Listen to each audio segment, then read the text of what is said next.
పొత్తులో భాగంగా కేవలం 21 ఎమ్మెల్యే టిక్కెట్లను మాత్రమే సంపాదించుకున్న జనసేనాని పవన్ కళ్యాణ్ గారిది త్యాగమా లేదా ద్రోహమా? త్యాగం అని టీడీపీ కులగజ్జి మీడియా విశ్లేషకులు ఊదరగొడుతుంటే, కాదు, ఇది భయంకరమైన ద్రోహం.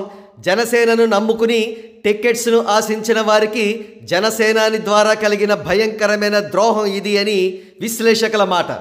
ఉదాహరణకు పల్సస్ సంస్థ అధినేత అయిన గేదెల శ్రీనిబాబు గారినే తీసుకుంటే, ఆయన కొన్ని వేల మంది యువకులకు ఉపాధి కల్పించారు.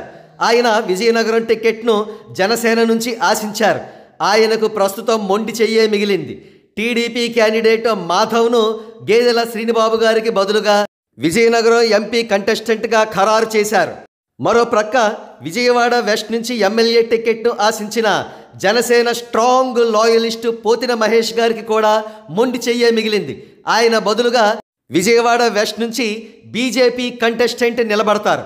ఈ విధంగా జనసేన టికెట్ను ఆశించిన లాయలిస్టులు రాష్ట్రం నలుమూలలా చాలామందే ఉన్నారు. భీమిలి, తణుకు, ముమ్మిడివరం, రాజమండ్రి రూరల్, పెద్దాపురం వంటి నియోజకవర్గాల్లో జనసేన లాయలిస్టులు ఎన్నో సంవత్సరాల నుంచి జనసేన కోసం పాటుపడుతున్నారు. వారందరికీ కూడా భయంకరమైన ద్రోహం జరిగింది. ఇప్పుడు చెప్పండి, పవన్ కళ్యాణ్ గారు చేసింది త్యాగమా లేదా తన కార్యకర్తల పట్ల భయంకరమైన ద్రోహమా? అది త్యాగం కావచ్చు లేదా ద్రోహం కావచ్చు, కానీ ఏది చేసినా నారా లోకేష్ గారిని సీఎం చేయడానికే పవన్ కళ్యాణ్ గారు ఈ పని చేశారని పొలిటికల్ అనలిస్టులు అంటున్నారు.